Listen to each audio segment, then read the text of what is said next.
Halo, udah 24 orang ya? Iya, Bu. Berarti bisa dimulai ya sekarang ya. Oke.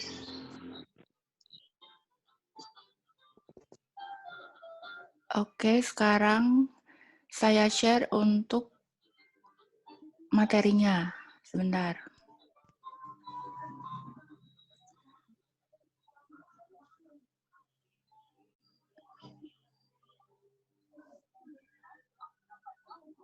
Terlihat nggak untuk slide-nya? Sudah, Bu. Sudah? Bisa lihat atau nggak terlihat untuk slide share-nya? Sebentar.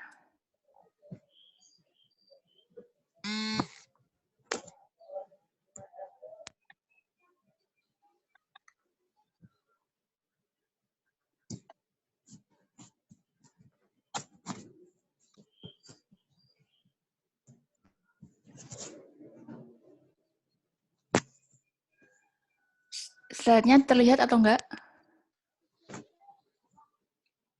Lihat, Bu. Oke, jadi untuk pengantar materi keempat, jadi kita untuk hari ini pembahasannya tentang kebutuhan Bentar, ada yang masuk lagi. 3 lagi, bentar. Oke, berarti sudah 27 orang ya.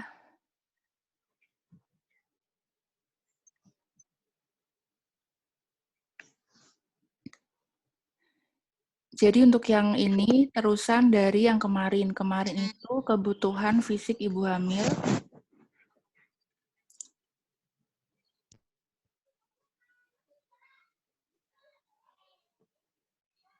Sebentar, ini untuk kebutuhan fisik ibu hamil terlihat ya berarti ya.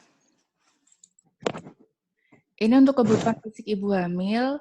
Kita kemarin kan sudah belajar tentang yang belum untuk kuisnya itu ada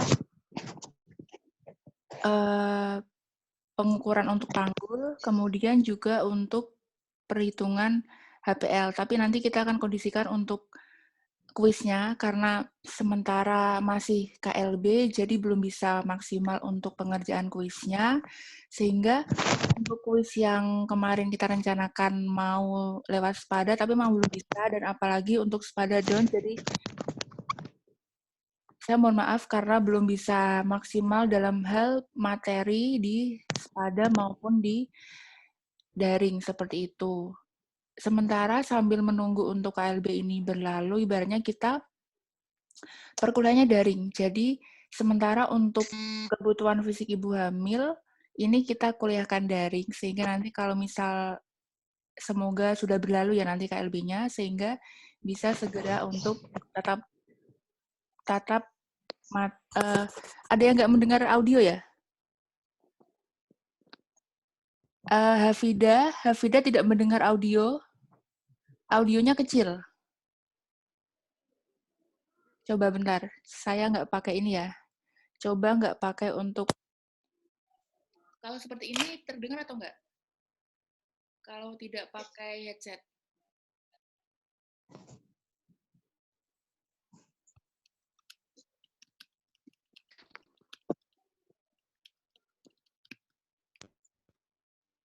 Lebih terdengar pakai headset. Coba ya.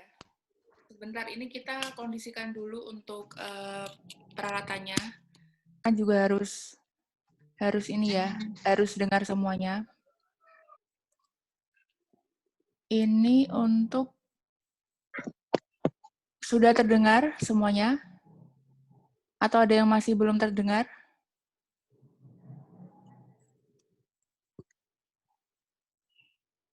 Kalau tidak pakai headset, apakah terdengar? Tidak terdengar, Bu. Sudah ya? Ada yang mau ini? Ada yang mau join lagi? Ini sudah 27 orang, jadi nanti untuk absensinya nanti saya laporkan sesuai keadaan sekarang.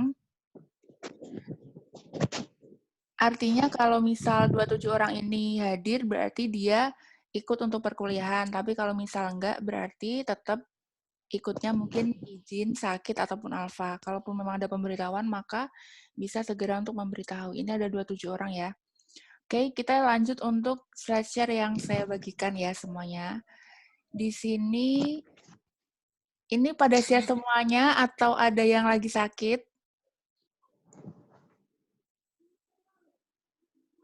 Sehat, Bu. Alhamdulillah. Alhamdulillah, semuanya sudah sehat ya. Sementara ini mungkin beberapa masih di mute ya untuk suaranya dan videonya. Jadi bisa dibuka juga untuk video sama suaranya, jangan di mute karena ini nanti ada interaksi. Jadi bukan ada interaksi, artinya ada suara yang nanti akan juga untuk menjawab pertanyaan seperti itu. Jadi usahakan jangan di mute maupun di turn off untuk videonya. Oke.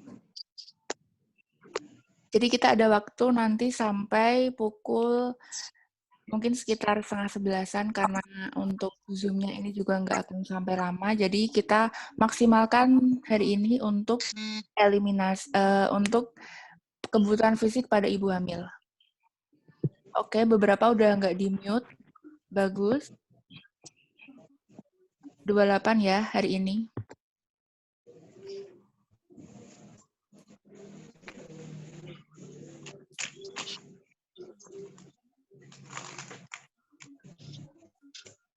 Untuk kali ini sudah jelas Bu, alhamdulillah Bu. Oke. Jadi sudah dengar. Untuk slide-nya berarti sudah terlihat ya?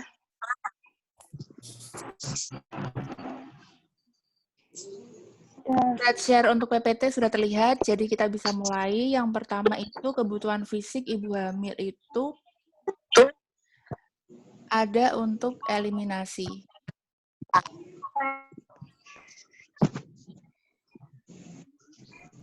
Yang pertama hubungannya sama BAB. Kenapa BAB penting? Karena ibu hamil itu biasanya sering mengalami konstipasi. Apalagi dia juga ada pengaruh hormon. Jadi ingat yang kemarin kita pelajari, ada hormon progesteron, ada hormon yang membuat relaksasi otot itu kemudian mengendur, sehingga kerja otot itu menjadi tidak bagus, seperti itu. Bahkan di usia 24-36 minggu, konstipasi itu semakin sering. Kenapa? Karena rahimnya itu membesar sehingga lebih banyak menekan daerah perut. Jadi ibaratnya yang biasanya perutnya tidak ada isinya, itu dia kemudian membesar, abdomennya membesar, uterusnya membesar, sehingga ngaruhnya ke konstipasi karena menekan rektum. Ngaruhnya di situ, sehingga apalagi ditambah dengan adanya hormon progesteron, seperti itu. Intinya pada ibu hamil yang kalian pegang adalah hormon progesteronnya. Karena hormon progesteron itu sangat mempengaruhi kinerja dari relaksasi otot, seperti itu. Lanjut, kebutuhan kedua itu ada BAK, buang air kecil. Jadi yang tadi ke BAB, buang air besar, ini BAK. BAK ini, ibu hamil itu sering merasa BAK karena perkembangan janin itu menekan kandung kemih. Jadi pada awal-awal, karena ibaratnya posisi rahim itu kan di belakang vesika urinaria, sehingga ketika dia membesar itu akan menekan ke kandung kemih tersebut. Otomatis akan sering BAK, sehingga kebutuhan untuk BAK-nya akan lebih sering. Karena ada tekanannya tadi, untuk dari kavum uterinya menekan untuk vesika urinaria.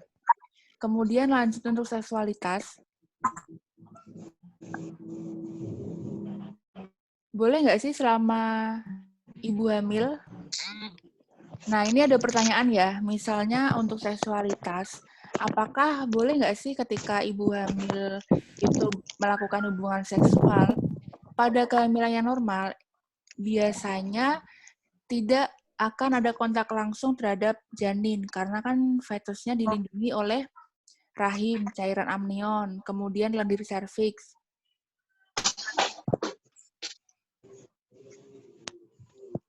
Oke, ini ada yang join lagi ya. Saya pending dulu karena ada yang join untuk partisipannya lagi.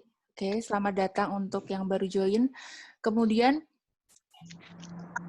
di sini nggak ada kontak langsung ya. Ketika rahimnya itu juga akan dilindungi oleh ada cairan amnion, ada lendir serviks. Oke, sebentar. Saya pending dulu kan ada yang join. Oke, sudah. Adanya karena fetusnya itu dilindungi oleh rahim, adanya cairan amnion, lendir serviks, sehingga itu merupakan pelindung atau penghalang air mani tersebut untuk masuk ke dalam rahim. Akan tetapi yang perlu diwaspadai adalah ketika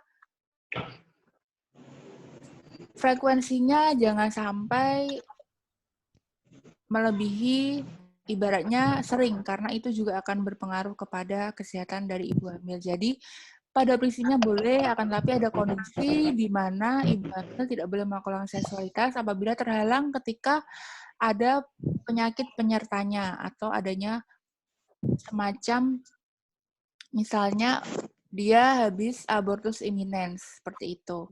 Masih bisa dipertahankan, tapi dia mengalami perdarahan. Itu berarti dilarang untuk melakukan hubungan seksual, seperti itu.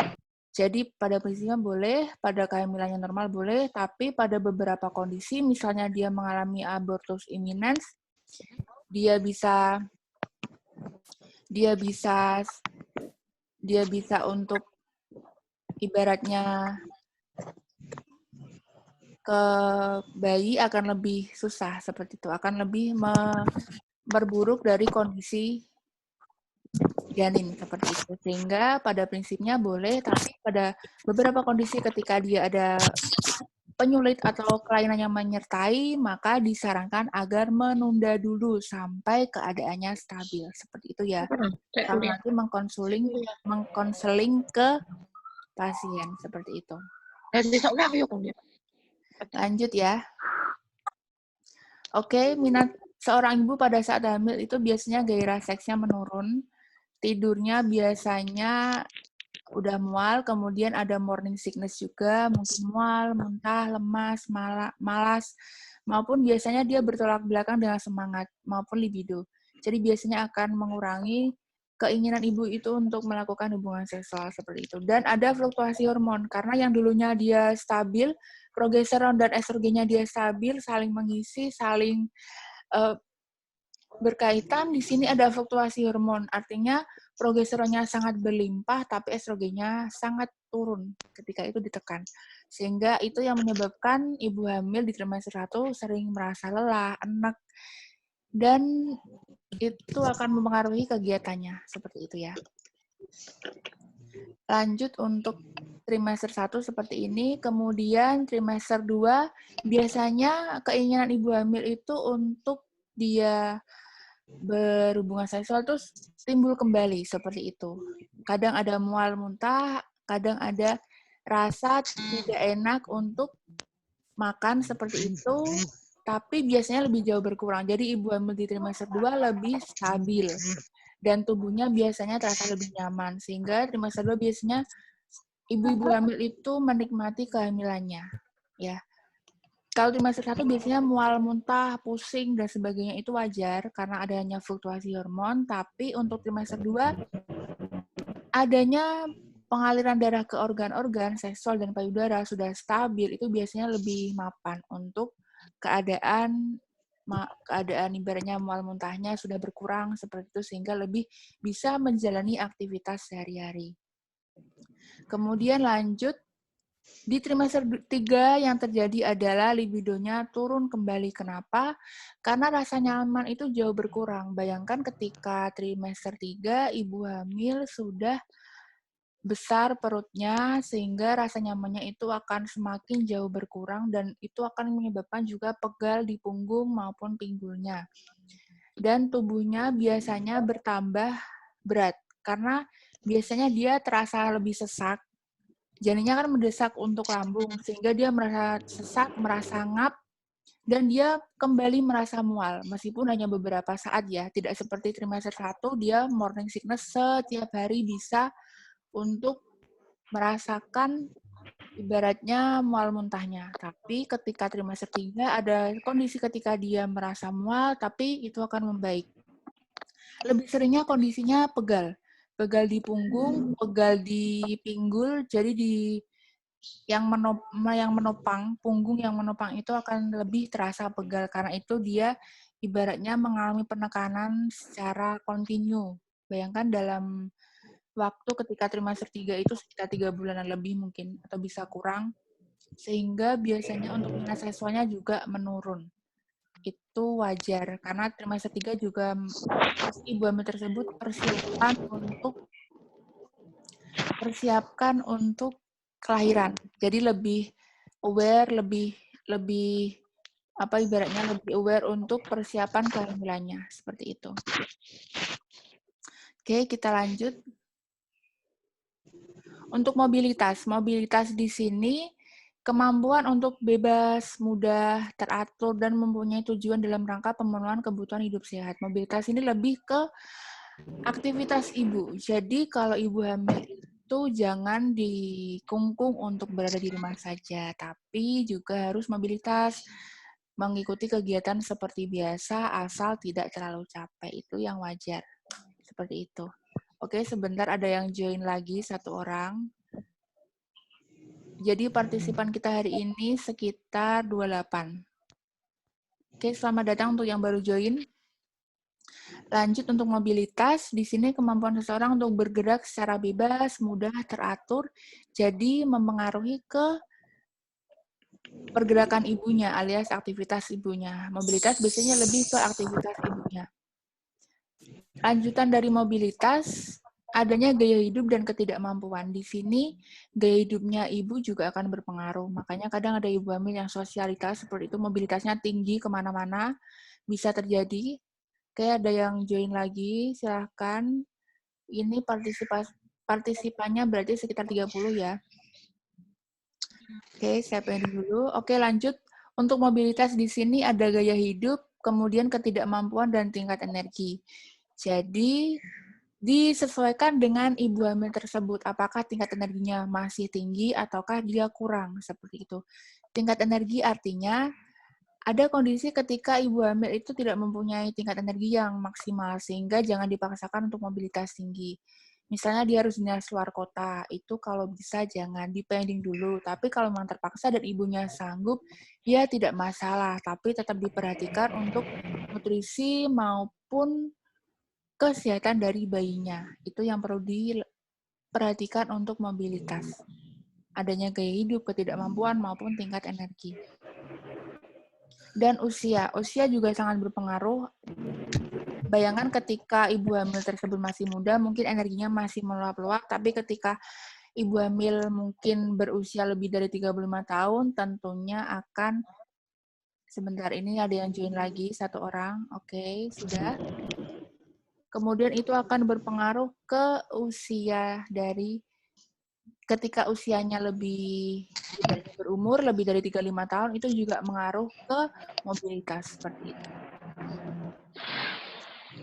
Dan di sini untuk menangani hal tersebut, maka diadakannya senam hamil karena untuk ketidaknyamanan tersebut lebih cepat sembuh pada pasca salin dari ibu yang tidak melakukan senam hamil.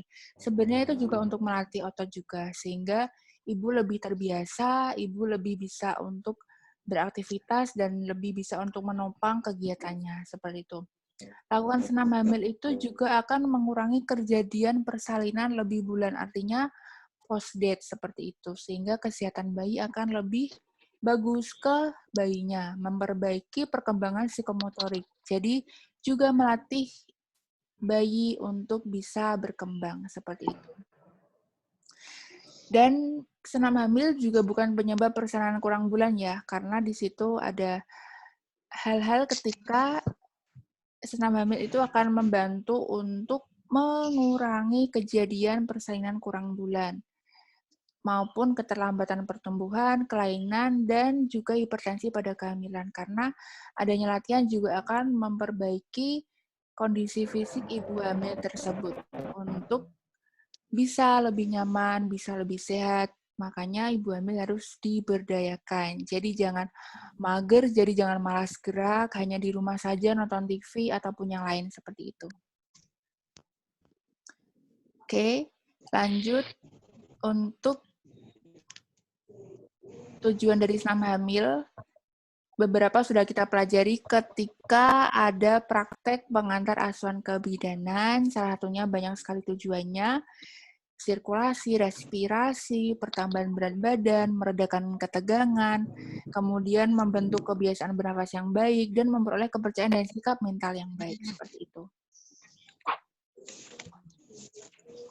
Di sini beberapa contohnya, jadi kemarin ada yang tanya, Bu, kalau misal videonya tidak ada matrasnya, boleh nggak? Sementara diperbolehkan, karena ini kondisi darurat ya.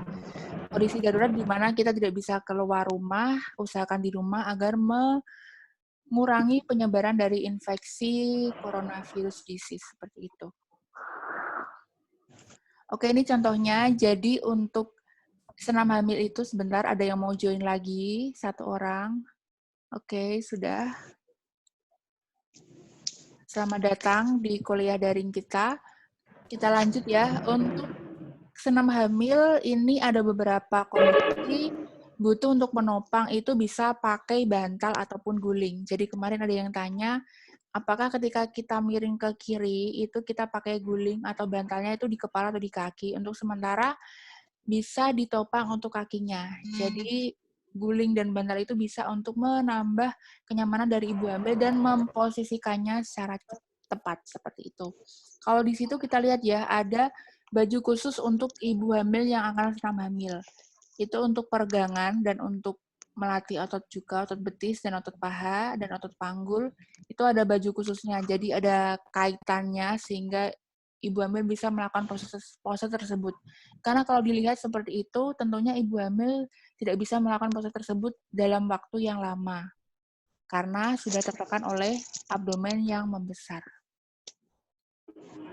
Ini contohnya di ruang tertutup, kondisinya sangat mendukung, bisa relaksasi, ruangnya sangat besar, sehingga bagus untuk kesehatan ibu hamil, seperti itu. Ada instrukturnya juga, jadi nanti kalau ada yang ketika sudah berkarya nanti jadi bidan, nanti bisa jadi instruktur dari senam hamil, senam yoga, atau pemberdayaan di puskesmas, itu bagus banget. Kalian udah dapat untuk bekal ketika nanti akan bekerja di pelayanan kebidanan, seperti itu. Oke, ini sudah untuk kuliah kita hari ini. Jadi sudah selesai. Ada sekitar 28 partisipan ya, berarti ya. Di sini ada sekitar 28 partisipan, jadi ini udah selesai. Halo semuanya. Halo, Bu. Udah nampak videonya ya. Siap semuanya? Alhamdulillah. Jangan lupa untuk disampaikan salam dari kami, salam dari Prodi ke Bapak Ibu kalian semuanya, ke keluarga semuanya. Jaga kesehatan semuanya. Meskipun dilarang untuk bepergian, intinya tetap ikuti instruksi ya. Jadi di rumah jangan kemana-mana, berarti tetap ikuti instruksi. Karena di luar itu, tenaga kesehatan itu bekerja keras untuk bisa menghalau virus corona. Jadi usahakan kita bantu agar pandemi ini berakhir, seperti itu ya. Amin.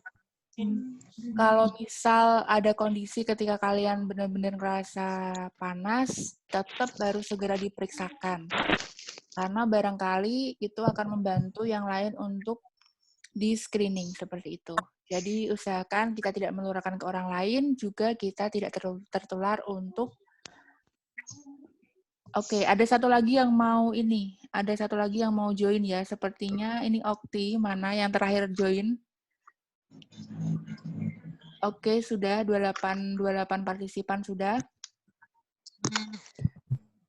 Jadi usahakan untuk tetap di rumah dan tetap jaga kesehatan, banyak minum air putih, banyak makan buah dan sayur untuk menjaga imunitas diri kalian tetap maksimal ketika ibaratnya mengalami masa-masa krisis seperti ini, jadi kita hanya bisa kuliah daring.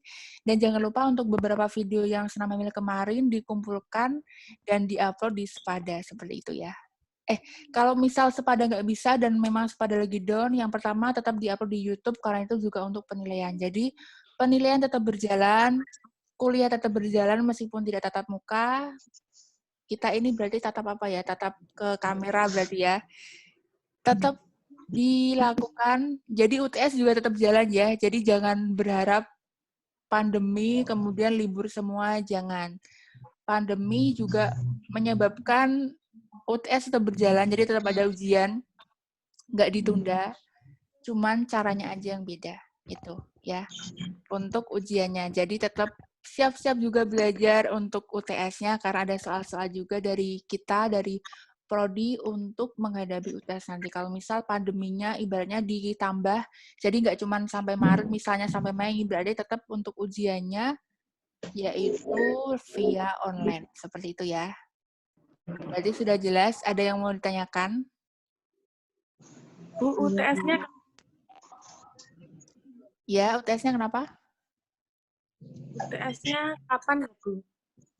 UTS-nya masih sesuai jadwal. Jadi kalau dihitung, perkuliahan pertama itu sekitar kapan, nanti UTS-nya biasanya setelah 8 kali pertemuan atau 7 kali pertemuan. Setelah 7 minggu. Kalian berarti masuk pertama kuliah kapan? 17 ya? 24. Berarti 24 ditambah 7 minggu. Berapa berarti?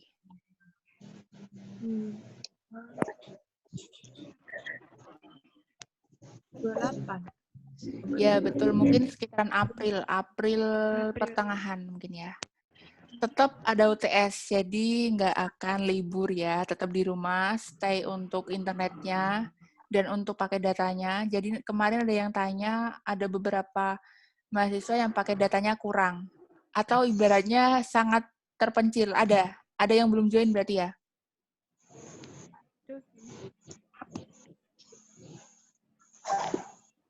Nah, ini sementara sudah bagus ya untuk koneksinya ya. Sudah bisa join semua, jadi saya anggap bisa untuk memenuhi kuliah daring seperti itu ya. Oke, sudah untuk hari ini. Saya ucapkan terima kasih yang sudah join di kelas saya, kelas pengantar Askep, dan kita akan ketemu lagi di pertemuan materi kelima semuanya. See ya, dadah. Terima kasih, Bu. Assalamualaikum warahmatullahi wabarakatuh. Semoga bermanfaat ya. Mulai hari ini. Waalaikumsalam. Waalaikumsalam.